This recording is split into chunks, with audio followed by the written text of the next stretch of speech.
इनकलाबी के साथ मैं हूं शाहिद नसीर चौधरी। दोस्तों, इससे पहले भी मैं कई बार ये बात कह चुका हूं कि फ़िल्म, टीवी और मीडिया पूरी कौम का मिजाज बदल सकता है, कल्चर को बदल सकता है, अपनी कौम को तरक्की की राह पर ला सकता है और मुल्क का, कौम का शऊर बुलंद कर सकता है अगर ये फ़िल्म, टीवी और हमारा मीडिया अगर ये चाहे। और यही इनकलाब बर्पा करने के मौजूदा दौर में सबसे बड़े ज़राए कम्युनिकेशन भी हैं, जिससे लोग अपने घरों तक रसाई हासिल करते हैं, तो उनसे मुतासर भी होते हैं। आज की इस वीडियो में मैं आपको यही बात पूरे सबूत के साथ मैं बताना चाहता हूँ कि फ़िल्म चाहे तो पूरा मुआशरा बदल सकती है। और इसकी मिसाल जो है वो सबसे ज़्यादा हमारे बॉलीवुड में दी जाती है, और इसकी मिसालें इसलिए भी मिलती हैं कि वो अपने मुआशरे में से, सोसाइटी में से कहानी को निकालते हैं जो हकीकत के करीब होती है, और उसको पर्दा स्क्रीन पर ग्लैमर के साथ जब पेश करते हैं तो उनकी ज़्यादातर फिल्में जो है सुपरहिट हो जाती हैं। और इसकी सबसे बड़ी मिसाल दंगल फिल्म जो 2016 में रिलीज़ हुई थी। वो एक पहलवान की कहानी थी जो आमिर खान ने जिसका किरदार अदा किया था। फिल्म के अंदर आमिर खान के पहलवान का किरदार अदा करते हैं और उनकी 4 बेटियां होती हैं। आमिर खान चूँकि फिल्म के अंदर एक ऐसे पहलवान के तौर पर सामने आते हैं जो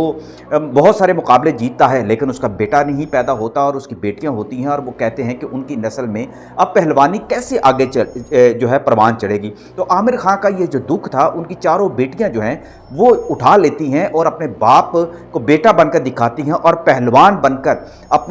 अपने बाप का सर भी बुलंद करती हैं और अपने बाप के लिए फ़ख्र भी बनती हैं। और इसी फिल्म से पूरे मुआशरे को, यानी इंडिया ने यह पैगाम दिया कि इंडिया की जो नारी है वो कमज़ोर नहीं है, और इंडिया ने इस एक फ़िल्म के ज़रिए से पूरी दुनिया के अंदर ये पैगाम भेजा, जिससे इंडिया के बारे में एक सॉफ्ट इमेज उसकी औरत के हवाले से ये पेश किया गया कि इंडिया की औरत चाहे तो अपने मुल्क के लिए क्या कर सकती है, पूरे समाज को बदल सकती है। आमिर खान की इस फिल्म पर 70 करोड़ रुपया खर्च हुआ था, लेकिन इस एक फिल्म की वजह से, इसकी कहानी की बुनियाद पर जो हकीकत के करीब तर थी, उसने 3000 करोड़ से ज़्यादा जो है वो रेवेन्यू जो था जनरेट किया था, प्रॉफिट हासिल किया था। ये इंडिया की कामयाब तरीन, सुपरहिट तरीन फिल्म थी। अब आते हैं उस बात की तरफ जो मैं आपको बताना चाहता हूँ कि इस फिल्म के अंदर आमिर खान ने एक पहलवान का जो किरदार अदा किया था वो हकीकत के करीब था। ये इंडिया के महावीर सिंह फोहट एक एशियन और ओलंपिक उनके पहलवान थे, रेसलर थे, बाद में ओलंपिक के उनका ट्रेनर भी बने। ये उनकी दरअसल हकीकी कहानी है, जिन्होंने अपने मुल्क के लिए बहुत सारे टाइटल जीते, लेकिन वो उनकी चूँकि 4 बेटियां थीं और उनका बेटा पैदा नहीं हुआ, और उन्होंने फोहट फैमिली के अंदर इस बात को महसूस किया कि उनकी पहलवानी और उनका नाम जो है वो अब आगे नहीं बढ़ सकता। तो उनकी बड़ी बेटी गीता ने अपने बाप के दर्द को अपना दर्द बनाया। फिर गीता के बाद बबीता, बबीता के बाद रितो, और फिर चौथी बेटी ने भी पहलवानी में कदम रखा तो अपने बाप का नाम रोशन किया। ये कहानी जब हकीकत के करीब थी और उसी इंडिया के समाज की एक कहानी थी, तो आमिर खान को बहुत अपील की कि वो फोहट फैमिली के पास गए, उनसे मिले और उन्हें बताया कि वो महावीर सिंह को इंडिया का एक क्रेडिबल इंसान साबित करना चाहते हैं और पूरी सोसाइटी को ये पैगाम देना चाहते हैं, लिहाजा वो उनके साथ चलें। लिहाजा फोहट फैमिली यानी महावीर सिंह फोहट ने अपनी बेटियों के साथ मिलकर आमिर खान की फ़िल्म की इस तैयारी में उनकी मदद की, और आमिर खान उन 4 उनकी बेटियों का इंटरव्यू करते रहे, उनसे पहलवानी सीखते रहे, और फिर उन्होंने अपने फ़िल्म के अंदर जितने भी जो करैक्टर के तौर पर जो पहलवान लड़कियां आई थी उनको भी उन्हीं से सिखवाया, और फिर उनकी मदद से उन्होंने इस फिल्म को शानदार तरीके से जो स्क्रीन पर पेश किया। और ऐसा ही लगा जैसे इस फिल्म के जो जितने भी करैक्टर हैं वो हकीकत में पहलवान हैं, जबकि ये लड़कियाँ एक्टर थीं जो हकीकत में पहलवान नहीं थी। लेकिन इसके लिए जो गीता, जो कि महावीर सिंह की बड़ी बेटी थी और ख़ुद भी उसने ओलंपिक में, कॉमन गेम्स में और एशियन गेम्स में, और फिर वर्ल्ड जो रेसलिंग जो चैम्पियन है, अपनी बहन के साथ मिलकर वहाँ पर कामयाबियों के झंडे जो गाड़े थे, उस सारे का सारे फ़न को उन्होंने इस फिल्म के अंदर पेश किया, जिसके बाद ना सिर्फ पूरे इंडिया में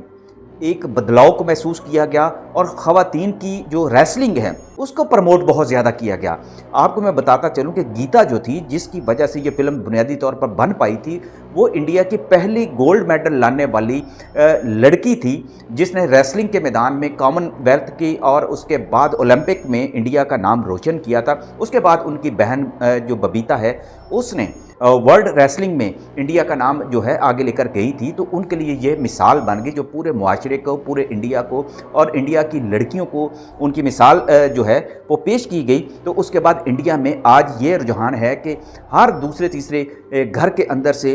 रेसलिंग करने वाली लड़की जो है वो निकल रही है और उनके अंदर, उनकी लड़कियों के अंदर रेसलिंग का बहुत ज़्यादा जो शौक़ है प्रवान चढ़ा। अब उसके मुकाबले में आप देख रहे हैं कि फ़िल्म देख लें, फिल्म के अंदर ग्लैमर भी मौजूद था, लेकिन एक कहानी थी जो हकीकत के करीब थी। अब दूसरी तरफ देखें, पाकिस्तान में 99 जो फिल्में बनती रही हैं वो ज़्यादातर तवाइफों के किरदार पर मबनी रही हैं, हकीकी कहानियों से बहुत दूर रही हैं, या गंडासा कल्चर ज़्यादा पेश किया गया जिसमें सिर्फ दुश्मनियों की बात की गई है। हकीकी मुआशरे की अक्कासी पाकिस्तानी फ़िल्मों में बहुत कम की गई है। यहाँ मैं आपको एक बात बताता चलूँ कि जब भी मेरी किसी भी सीनियर डायरेक्टर से, कहानी नवीस से, प्रोड्यूसर से बात होती रही है, माजी में भी अभी भी बातें होती हैं, तो उनका एक ही सिर्फ रोना होता है कि हुकूमत हमारी मदद नहीं करती। तो मैं उन सब को भी ये बात बताना चाहता हूँ और ख़ास तौर पर अपनी ऑडियंस को ये मैं बात बताना चाहता हूँ कि इंडिया में फिल्म बनाने के लिए किसी किस्म की उनको मदद फराहम नहीं की जाती, ना माली मदद दी जाती है। वो खुद अपना सरमाया जो है एक बिज़नेस के तौर पर वहाँ खर्च करते हैं और उसके बाद उसका मुनाफा जो है वो कमाते हैं। लेकिन हमारे तरफ ये है, हुकूमत ने कई ऐसे मौके आए कि हमारे प्रोड्यूसर्स को और डायरेक्टर्स की माली मदद की इदारे बनाए, लेकिन वो कभी ऐसी नेशनल स्पिरिट पैदा करने वाली फ़िल्म नहीं बना सके। अलबत्ता तवाइफों के कल्चर से वो बाहर निकल ही नहीं सके। इसलिए पाकिस्तानी फ़िल्में जो हैं वो चाहते हुए भी कभी भी ऐसे ही फिल्म बनाने की कोशिश नहीं करते कि जिस पर सरमायादारी एक बिज़नेस के तौर पर की जाए और उसकी कहानी इस मुआशरे में से उठाकर उसको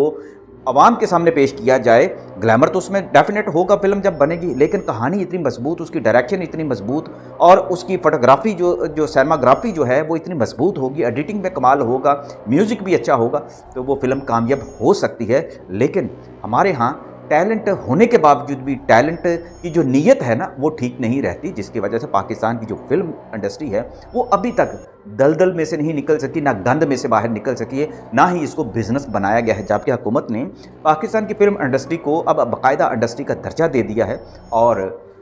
उनके लिए हर तरह के वसाइल भी मुहैया किए जा रहे हैं। लेकिन प्रॉब्लम फिर वही है नेशनल स्पिरिट की, जो हमारी जो पाकिस्तान की फिल्म इंडस्ट्री है उसके अंदर बहुत कम पाया जाता है। नेशनल स्पिरिट हो तो कहानियाँ इसी मुआशरे में से उठाकर पाकिस्तान के अंदर से दहशतगर्दी को ख़त्म किया जा सकता है, तालीम को आम किया जा सकता है, मुआशरती नाहमवारी का जो वाक़यात होते हैं, एक दूसरे के ऊपर ख़वातीन को जिस तरीके से रेप किया जाता है उसके ख़िलाफ़ आवाज़ उठाई जा सकती है और फिल्म से तालीम को आम करके लोगों को राह रास्त पर लाया जा सकता है, मुआशरे को राह रास्त पर लाया जा सकता है। और यही हमारा नुक्ता नज़र भी होना चाहिए।